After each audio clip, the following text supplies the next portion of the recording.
1 KG পরিমাণ হাঁস ভালোভাবে পরিষ্কার করে আগুনে পুড়ায় টুকরো টুকরো করে প্রেসার কুকারে দিয়ে দিলাম। এরপর 1 চামচ লবণ আর 1 চা চামচ হলুদ গুঁড়া দিয়ে দিলাম। 3টা দারচিনি, 4টা এলাচ, 4টা লং, 2টা তেজপাতা দিলাম। 1 চা চামচ মেথি গুঁড়া, 2 চা চামচ ভাজা ধনিয়া জিরা গোলমরিচের গুঁড়া, 1 টেবিল চামচ রসুন বাটা, 2 টেবিল চামচ আদা বাটা দিয়ে দিলাম। 1/2 টেবিল চামচ মরিচের বাটা, 2 টেবিল চামচ পেঁয়াজ বাটা। এবার সব কিছু ভালোভাবে নেড়ে চেড়ে ভালোভাবে মিক্সড করে নিব। মিক্সড করা হয়ে গেছে। এবার দিয়ে দিব 1 কাপ পানি। মাংস থেকে তো পানি বের হবেই। 1 কাপ পানি দিয়ে দিলাম। দিয়ে এবার প্রেসার কুকারের ঢাকনাটা লাগাই দিব। দিয়ে 5টা হুইসেল দেওয়া হলে 5 থেকে 6টা হুইসেল দেওয়া হলে বন্ধ করে দেব। এরপরে প্রেসার কুকারের বাষ্পগুলো বের করে দিয়ে প্রেসার কুকারটা খুলে ফেললাম। আবার একটু নেড়ে চেড়ে নিচ্ছি। মাংসটা অনেকটাই সিদ্ধ হয়ে গেছে, বাকিটা কষাতে কষাতে সিদ্ধ হয়ে যাবে।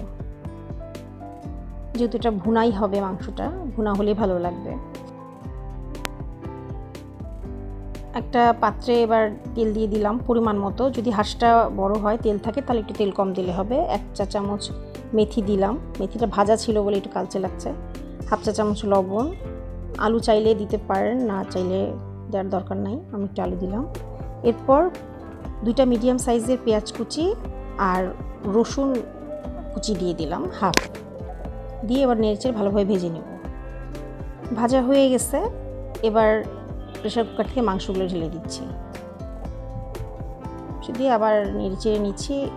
রান্নাটা এখন মেইনলি হবে একটু একটু করে পানি দিব আর নেড়ে ভুনাতে থাকবো, এভাবেই মাংসটা হবে। তো প্রেসার কুকারটা একটু ধুয়ে পানিটা দিয়ে দিলাম, যেহেতু মশলাগুলো লেগেছিল। এবার দিয়েছি 1 চা চামচ কাশ্মীরি মরিচের গুঁড়া আর 1/2 চা চামচের মতো চিনি। যারা ঝাল খেতে পারবেন তারা এমনি লাল মরিচের গুঁড়াই বেশি করে দিতে পারেন। কষাতে কষাতে এখন এটার এই অবস্থা। মাঝে মাঝে একটু ঢাকনা দিয়ে দিতে হবে, তাহলে মাংসটা ভালো মতো মজে আসবে, টেস্ট আরও ভালো হবে। তো আমি আবারও এটাকে ঢাকনা দিয়ে দিলাম। 5 মিনিট পর আবার ঢাকনাটা তুলে দেখছি। এবার মাংসটা অনেকটা ভুনা ভুনা হয়ে গেছে। তো চাইলে এইভাবেও নামায় ফেলা যায়, আবার চাইলে একটু হালকা পানিও দেওয়া যেতে পারে, একটু ঝোলঝোল রাখা যেতে পারে আর কি। তো আমি এর মধ্যে কয়েকটা মরিচ দিয়ে দিচ্ছি, 3টা কাঁচা মরিচ দিয়ে দিলাম, ফ্লেভারটা ভালো হবে আর কি।